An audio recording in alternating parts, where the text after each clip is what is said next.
The wind howled through the pine-covered slopes of silver pine ridge as snowflakes twisted through the frozen air, blanketing the mountain trail in a fresh coat of white. Julia Marsh tightened her scarf around her neck and pressed forward, her boots crunching through the snow, each step a battle against the biting cold. She had always found solace in the quiet of the forest, especially after her move to the old cabin her grandmother left her. Nestled high in the hills and nearly cut off from the rest of the world, it was her sanctuary, a place to reset after the chaos of city life and the heartbreak that had driven her to escape it. It had been 2 months since she'd walked away from her career as a nurse in Seattle and the pain of losing her younger brother in a tragic accident. Grief clung to her like a second skin. The city buzzed with noise and memory, every street corner a reminder of what she had lost. But out here, in the endless white and towering trees, she could finally breathe. Or at least, she was trying to. She had set out early that morning, bundled in layers and armed with a thermos of tea, a small backpack, and her camera. Wildlife photography had become a hobby, a form of therapy her counselor had suggested. Julia didn't expect to see much in the middle of winter, but the way the sun cracked through the clouds and hit the frost-covered branches was something she couldn't resist capturing. She had made it almost 2 miles up the ridge when she noticed the tracks. At first, she thought they belonged to a large dog, deep imprints, spaced widely apart, leading off the path into a thick copse of trees. But as she knelt and inspected them closer, the shape of the paws and the depth told her otherwise. Wolf. And not just any wolf, one that was dragging something behind it. Her heart thudded. Wolves were rare in this part of the state, almost unheard of. But something wasn't right. The trail was uneven, smeared with signs of struggle. Drops of blood stained the snow in a long, erratic line. Caution warred with curiosity. But Julia was not one to walk away from someone or something that was hurt. She followed the track slowly, her gloved fingers wrapped tightly around her flashlight even in daylight. The trail led her down a slope, across a frozen creek, and into a narrow glade choked with underbrush. And there, beneath a fallen tree and half covered in snow, she saw him. A wolf. Massive, with thick gray-white fur matted in patches of blood and ice. One leg twisted unnaturally beneath him, and his breathing came in slow, shallow gasps. His eyes were closed, and for a moment, she thought he was dead. But then, he moved. Julia froze. Every instinct screamed at her to back away. Wolves were wild, unpredictable, and potentially dangerous. Yet something about the way he lay there broken, vulnerable awoke something deep in her chest. An echo of the countless patients she'd tended to in hospital beds. An image of her brother's pale hand in hers. She approached carefully, her steps deliberate, voice soft. "Hey, it's okay. I'm not going to hurt you." The wolf's eyes opened, one amber, the other clouded over with a scar, and locked onto hers. He didn't growl. Didn't snap. Just stared. "I'm going to help you," she whispered. She pulled off her pack and retrieved her thermos. Pouring some of the warm water into the lid, she placed it on the ground and nudged it forward with a stick. The wolf didn't move at first, but then, slowly, painfully, he dragged himself forward and began to drink. Julia watched, breath caught in her throat. The fact that he trusted her enough not to attack was miracle enough. She inched closer, examining the injury. His front leg was cut deeply, probably from a trap or jagged rock, and his back leg was either broken or dislocated. Either way, he couldn't walk. Leaving him there was unthinkable. "I can't believe I'm doing this," she muttered, reaching into her bag for the emergency kit she always carried. "You better not bite me." For the next 20 minutes, she did what she could: clean the wound with iodine, wrapped it with gauze, and fashioned a crude splint. The wolf didn't fight her. In fact, he barely flinched. Only when she touched a particularly raw spot did he let out a low whimper. "I know," she murmured. "I'm sorry." She couldn't carry him, not through the snow, not alone. But she remembered the old sled in her grandmother's shed, once used to haul firewood. If she could make it back to the cabin and return before sunset, she might have a chance.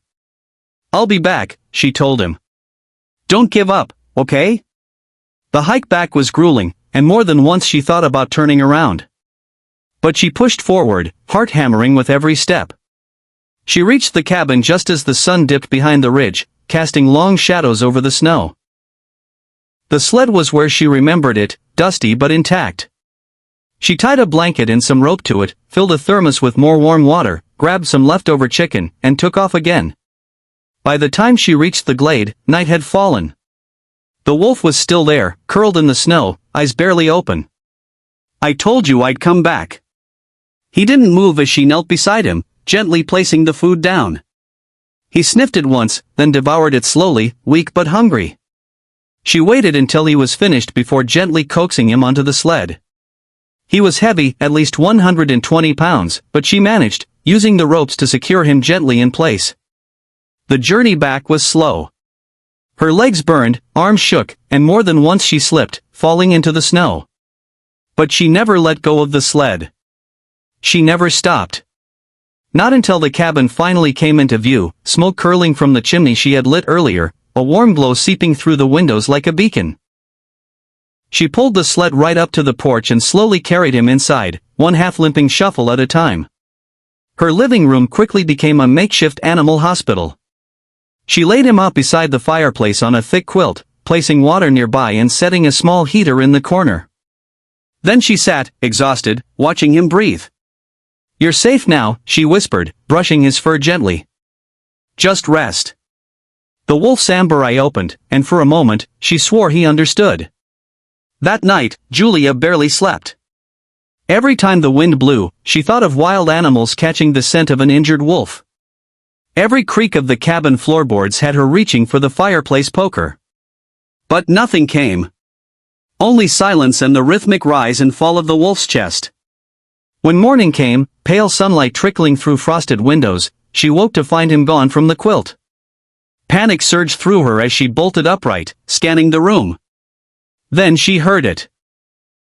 The gentle thud of paws in the kitchen.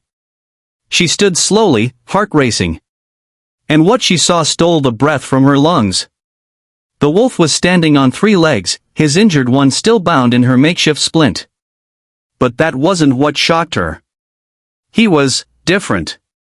Taller. Stronger. Eyes glowing faintly. And in the reflection of the glass door behind him. For just a second. She didn't see a wolf at all. She saw a man. Tall. Pale. With wild eyes and blood on his shoulder. Then, the image was gone. Julia stumbled backward, heart hammering. The wolf looked at her, calm. Unmoving. Watching. And then. He bowed his head. As if thanking her. As if acknowledging something far deeper than instinct. Julia backed into the wall, trembling. "What are you?" But the wolf only limped forward, brushed past her leg, and curled back onto the quilt beside the fire. And that was the moment Julia knew her life would never be the same again. The morning air inside the cabin was unusually still, the kind of quiet that settled in the bones rather than the ears. Julia stood motionless near the edge of her modest kitchen, her fingers gripping the counter as her eyes remained fixed on the living room floor. The wolf, no, the creature, was curled beside the fire, resting peacefully, his breathing slow and steady, the amber eye still half-lidded but alert. She should have felt relief that he hadn't turned violent, that he was healing. But the vision she had seen in the reflection still haunted her, clinging to her thoughts like fog that refused to burn off with the daylight. It hadn't been a dream. She was certain of it. For just a heartbeat, she had seen a man in the wolf's place, tall, gaunt, with haunted eyes and blood running down his shoulder. The glass door had shown her a glimpse of something she couldn't explain. The memory of it crawled over her skin like static. And what disturbed her most wasn't the strangeness of the image, it was how familiar it had felt. As if she had seen those eyes before. She moved slowly around the kitchen, preparing oatmeal and tea with trembling hands. Every now and then, she glanced over at the wolf. He remained still, but there was a quiet awareness in him, like a sentry watching without reacting. The wound on his leg had dried somewhat overnight, and though the fur was still crusted with blood, the skin beneath showed no signs of infection. In fact, it was healing far too fast. Julia had treated dozens of animal wounds during her brief time volunteering with a wildlife rescue group. No injury that severe should have shown signs of recovery in less than 12 hours. She poured some of the warm oatmeal into a bowl and placed it beside him. "I'm not sure if wolves eat this," she muttered, "but I figure it's better than nothing." To her surprise, the wolf sniffed it and began eating slowly, licking the bowl clean with careful, methodical motions. "All right then," she said, crouching beside him cautiously. "We're just pretending things are normal. That's fine. I can do that. You're just a wolf I found in the snow, and I'm just a slightly traumatized ex-nurse living in the woods because I can't deal with the world anymore." The wolf stopped eating and looked at her, his gaze intense. Too intense. She swallowed hard. "Okay. Let's get real. You bowed to me last night. You moved like you understood every word I said." And I saw she trailed off, unable to say it aloud again. Instead, she reached toward the locket around her neck, a delicate silver pendant that had once belonged to her grandmother. She held it tight, seeking comfort. "Grams used to tell me stories," she whispered. "About spirits in the woods. Old souls. Things that walk between man and beast. I thought she was just trying to keep me from sneaking out of the cabin at night." The wolf lowered his head again, resting his chin on his paws.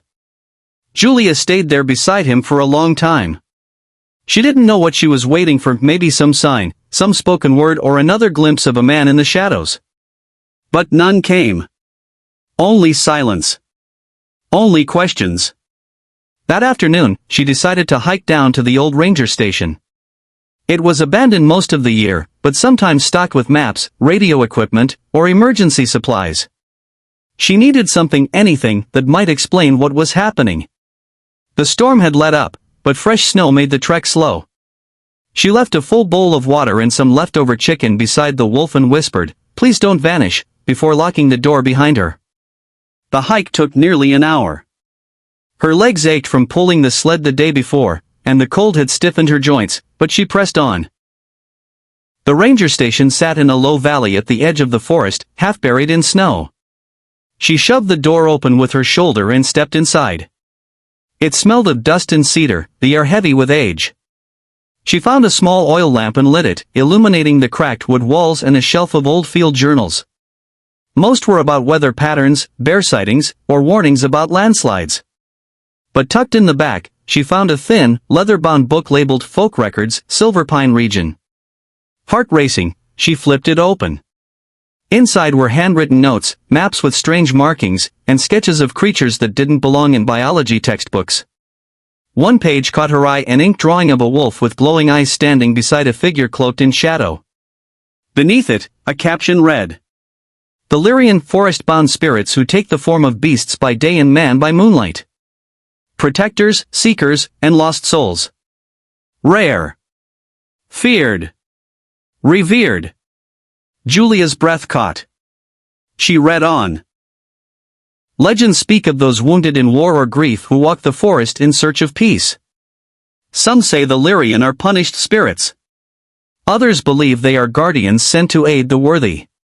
They do not appear unless summoned by compassion or blood." There were more notes, tales of villagers leaving offerings at the foot of trees and being rewarded with luck or guidance. Others spoke of wolves who wept like men, and men who vanished into the snow only to be found later as beasts. Julia closed the book and sat down on the edge of the dusty cot in the corner of the station. Her thoughts were a storm. The wolf, her wolf, wasn't just some injured animal. He was something far older. Something ancient. But why had he come to her? Why now? As she stood to leave, she noticed a folded page sticking out from the back of the journal. Curious, she pulled it free. It was a torn newspaper clipping, yellowed with age. The headline read, "Local man missing after snowstorm. Jonathan Rayner, 32, vanished without a trace." The date was from nearly 10 years ago. There was a photo, a blurry, grayscale image of a man with a lean face, dark hair, and haunted eyes. Julia's stomach dropped. She had seen that face before. In the glass reflection. In the wolf's eyes. It was him. She rushed back to the cabin, the book pressed tightly to her chest. The trees seemed to whisper around her, the air heavy with something unspoken. When she arrived, the sun was already beginning to dip behind the mountains. She burst into the cabin, half expecting it to be empty. But the wolf was still there, curled beside the fireplace. He looked up as she entered, his eye glowing softly in the firelight. "I found something," she said breathlessly, tossing off her coat. "I know who you are." The wolf didn't react, but she moved to sit beside him, holding the book open. "Your name was Jonathan Rayner. You went missing 10 years ago after a storm just like this. No one ever found your body. You were just gone." She flipped the book to the page about the Lyrian. "I think that's what you are now. One of them. And somehow, I really saw you." The wolf slowly pushed himself up onto 3 legs and took a step toward her. Then another. He stood close, so close she could feel his breath. "You were trying to help someone, weren't you?" she whispered. "That's why you're trapped like this." The wolf's body shuddered. A low, guttural sound rose from his throat, not a growl, but something deeper. A sob. A human sob. And then, before her eyes, his form shimmered. It didn't happen all at once. There was no flash of light, no dramatic noise, only the faint warping of air, like heat off pavement.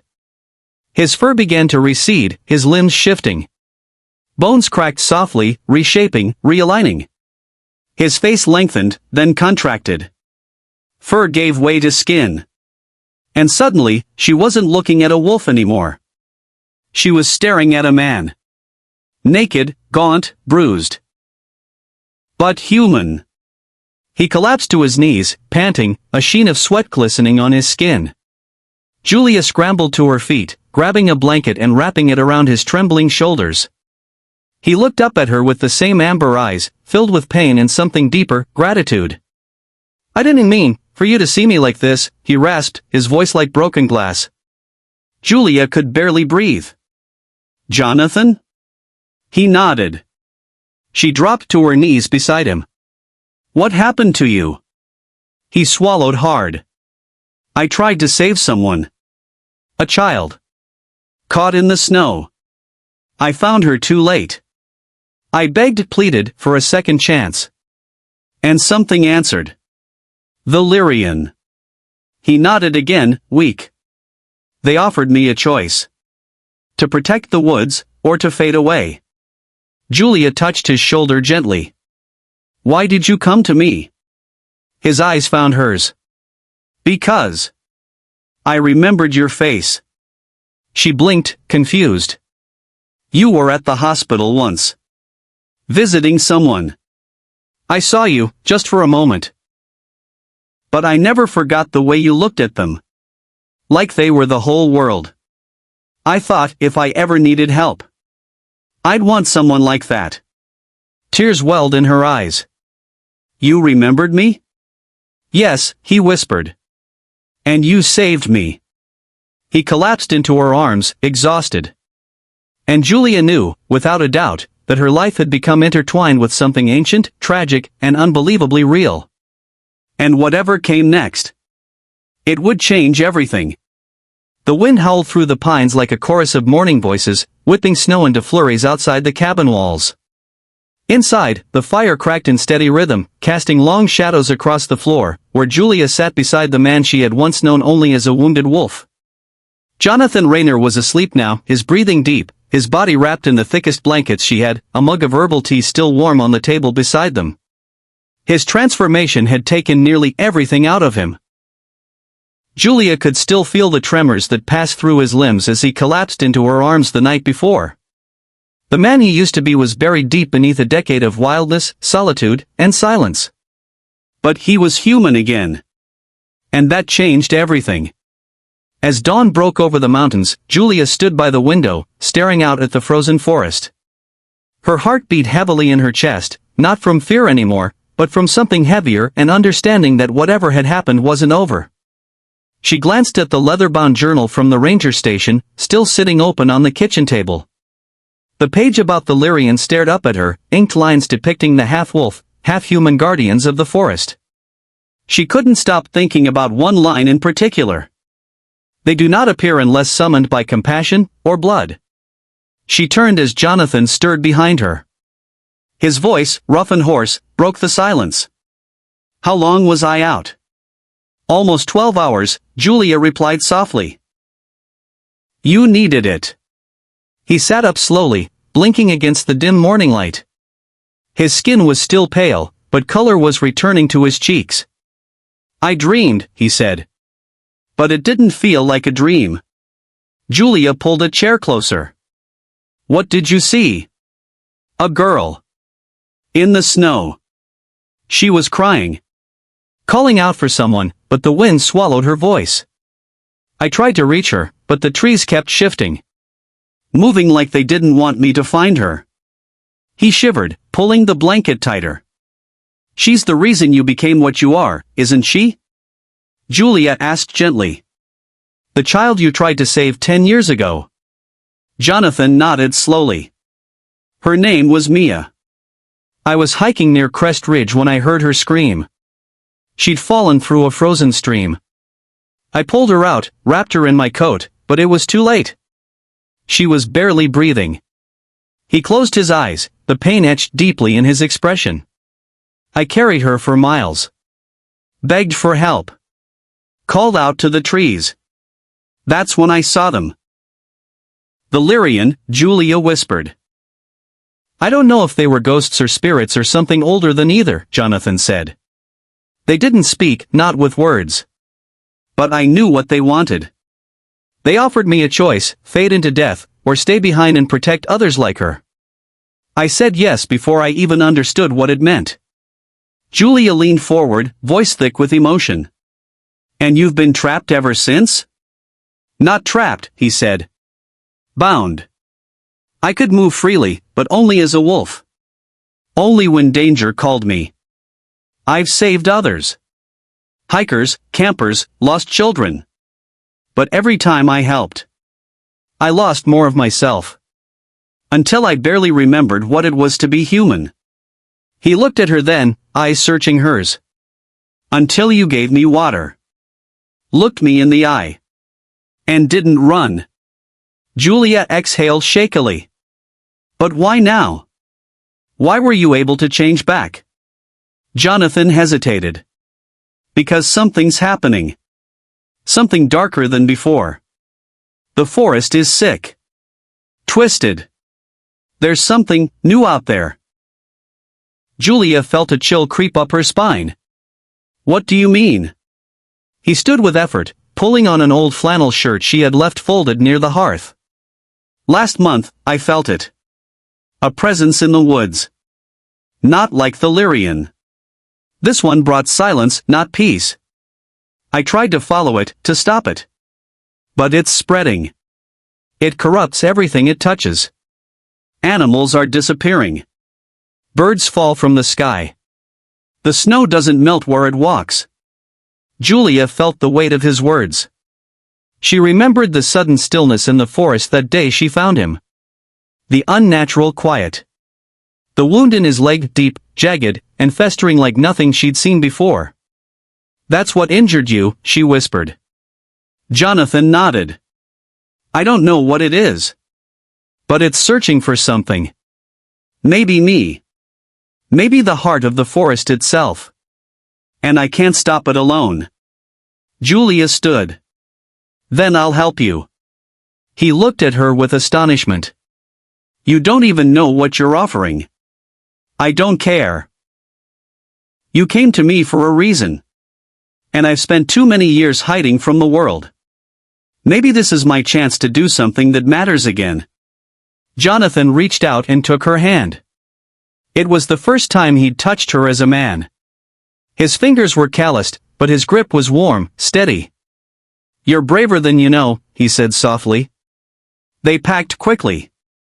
Julia bundled emergency supplies, first aid kits, food, water, and the journal. Jonathan guided her to a hidden path behind the cabin, long overgrown and forgotten. It led deeper into the forest, to a place he called the Hollow, where the Lyrian once gathered before they vanished. As they traveled, the forest grew stranger. The air thickened, heavy with moisture and an electric tension. Trees leaned unnaturally, their trunks gnarled as if in pain.